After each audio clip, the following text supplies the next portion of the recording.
It is Thursday, August 18th in the MLB, and I'm Austin from Calling Our Shot. And I'm Logan from Calling Our Shot. We're back with our three best picks of the day. We got a favorite no-run first inning. Game picks. Actually, we got two game picks coming your guys' way today. As always, guys, just do us a favor. Go down, hit that subscribe button. It really helps Austin and I grow this channel. You guys in the community have been absolutely killing it all season long. And continue to hit that like button, too. Let's hop into a recap from yesterday, our third straight winning day. We are the 2-1 Kings. That's what we do around here. Yankees raised over eight runs. Logan, you got a lot of hate on that one. 15 total runs scored in that game. Granted, you did need a little extra innings, but it wasn't much of a sweat bet after that rain delay. Our no sweat bet for our NRFI. And Clevenger, we needed that under 2.5 earned runs. He didn't really have his A game yesterday. Gave up 3 earned runs. Either way, we're going to keep getting into it. Hopefully, we've been helping you guys make some money. Like I said, 3 straight winning days. Hopefully, we can get out that broom today. It's worth noting, I believe the last 2 Thursdays, don't quote me on this, I think the last 2 Thursdays, we've had a 3-0 sweep. So hopefully we can do that again today. When helping you guys make some money, consider becoming a COS All-Star, hitting that join button on the channel. Only $2.99 a month. You get the plays early, and there's a lot of cool perks coming your guys' way. NFL season, getting all those player props early before that. Get all the lines start shifting pretty quickly. We don't have a couple new All-Stars, I don't believe, today. Also, like we've been saying, donate 10 cents to St. Jude for every new subscriber this month. So smash that subscribe button. I only have one last note. We had a fantasy football video go live yesterday. If you want to go check it out, 10 rookies to keep your eye on in fantasy football. We'd appreciate if you keep showing some love on those videos. But Logan, you've been good on the team total, or you've been good on the over-unders. I heard you got a team total today.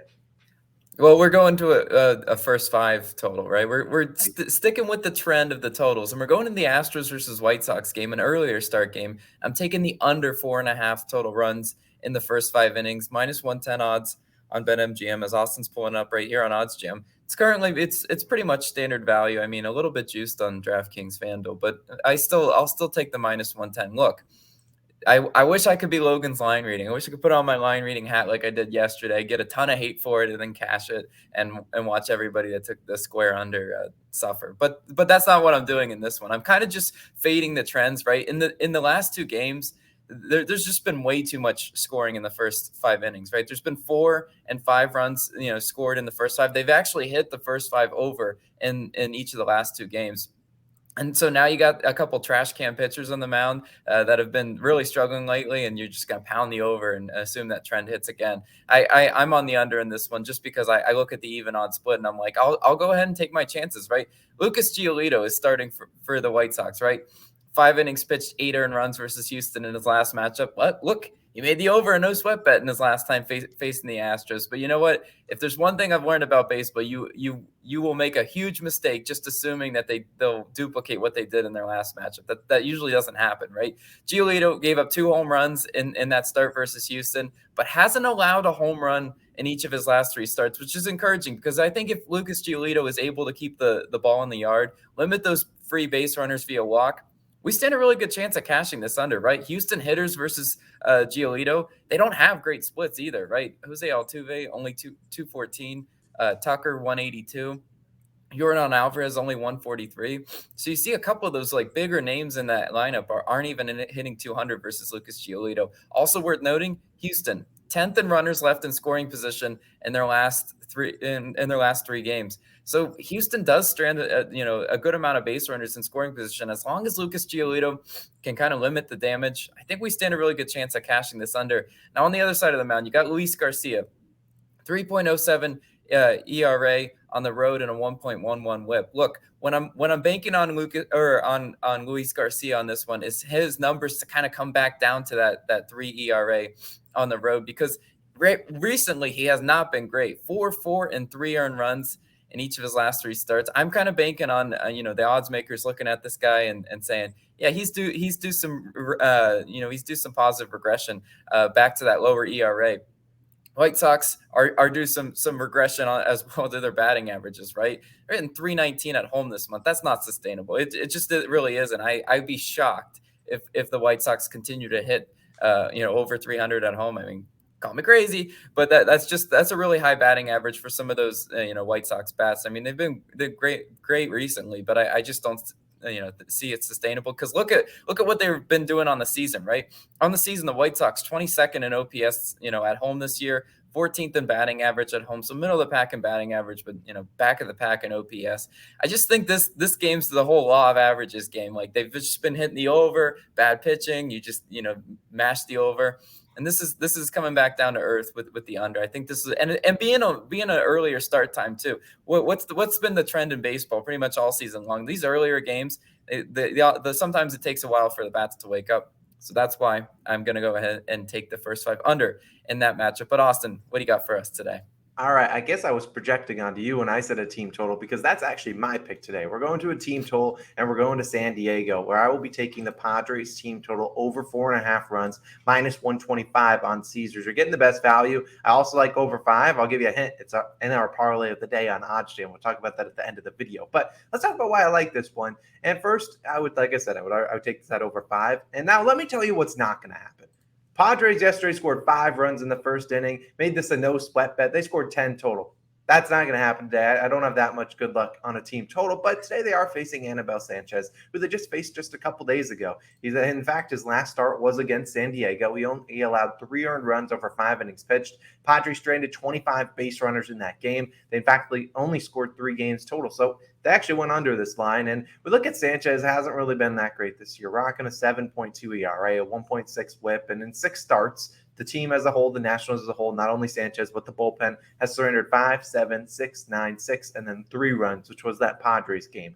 You look at over the last 10 games, when Sanchez goes out, Nationals bullpen, we know is not all that great. They have a 5.26 ERA in their last 10 games, 3rd worst in the MLB. And you look at Sanchez, he's really struggled versus right-handed bats, currently allowing a 357 batting average. Only lefties are hitting only 222. So he's been able to control some lefties, but righties have been absolutely getting to him. And you look at the lineup that we're probably going to see for the Padres, going to include Machado, Drury, Bell, Kim, Alfaro, Profar. Those guys are all right-handed batters. In fact, Bell and Profar are both switch hitters, but I imagine they bat righty today. You look at the left-handed bats, Soto, Cronenworth, and Grisham, which I think they can get to them. They're above average lefties. And you look at, as a team, 81 plate appearances for Sanchez, a 266 expected batting average, 17.3 K percentage. And we look at the pitches that we're going to see from Sanchez. A lot of off speed, 26.5 changeup, 21.7% cutter, 18.9% sinker, and only an 18.5% four-seam fastball. The Padres, I looked at their splits against all these pitches. They're not terrible against any of them. Sinkers, in fact, the best one they're against. Four-seam fastball's all right, but I think these guys can start to ring up some runs. You see their last 2 games at home, obviously went on a short road trip. Last 2 games at home, they were rocking about 7 and then I think 13 runs. So hopefully they get back to that. Wouldn't be surprised if they land on 5 on the dot, because that's how sharp sometimes these team totals are. But do you like the Padres today? Over 4.5 team total runs. I think they get it done for us in Slam Diego. But Logan, I believe you know what time it is. We're going to grab those flags. We're going to wave it because it's NRFI Nation time, baby. We cashed out yesterday, and we're going to cash out again today. In fact, Arlene hit yesterday, and wouldn't you be surprised? Arlene's going to be the pick we're actually going with today, because we're going to San Francisco, and we're taking the Diamondbacks Giants, no one first inning, minus 130 on Caesars. So this is actually great value you're getting on Caesars Sportsbook. Caesars, if you go onto their site, they have a bunch of different, they have like 2 spots where you can bet the NRFI, but this is going to be the best one, minus 130, minus 137 on Barstool, minus 150. Oof, that's a lot of juice to drink, but it's probably the second. I'd probably never go above minus 150. If it gets even more juice, stay away. On the mound for the Giants today, great first name, Mr. Logan Webb, 16-8 on no one first innings this year. Now you've seen he's been pretty bad on the road. In fact, 6-5 in NRFIs on the road, but at home where it is today, 10-3. So hopefully he can get those first 3 outs against the Diamondbacks. Diamondbacks 21st in first inning runs, not necessarily the most potent offense in that first inning. So Logan Webb, I need 3 outs. Who's on the mound for the Diamondbacks today, Logan? Yeah, take us home, Zach Allen, right? Zach Allen's been great in NRFIs this year. 18-4 on NRFIs this year. I think he should be able to get through that San Francisco lineup. Look, San Francisco, 23rd in first inning runs. You got 2 back of the pack first inning, run teams. The over-under set to 7. And you know what? I mean, the odds makers just have to set it at 7 because they have not seen a whole lot of offense, especially yesterday from these 2 teams. So, I feel great about this NRFI. As Austin did mention, the juice is a little bit of a problem, and I wouldn't be surprised to see this thing skyrocket to 160, 170 throughout the day. And so that's like a judgment call on your behalf, because Austin and I don't like to take really juiced NRFIs. Like, the NRFI slate isn't great today. That's kind of why we're settling on one that we know is a little bit juiced. It's on the borderline. But I still think it stands a really good chance of cashing. Let's go NRFI Nation. Back-to-back Nerfies. Let's go wave these flags. Like Logan said, the slate's not very good. We didn't really want to touch that Burns, Haney, Nerfy. We don't like messing with Dodgers Nerfies. We rather bet on a little bit of bad offense, plus some pretty good pitching in this one. Plus, minus 130 is normally the highest you'll ever see us give out on this channel. But we appreciate you guys tuning in. Parlay of the daytime coming right up. Padres team total over 4-5. I already spoiled that one. And the Cubs Orioles under 9 runs, plus 260. We appreciate you guys always tuning in. Keep showing all that love. Hit that like button, subscribe. We appreciate you guys. We'll see you guys again Friday, hopefully with a 4th straight winning day. We'll see you guys.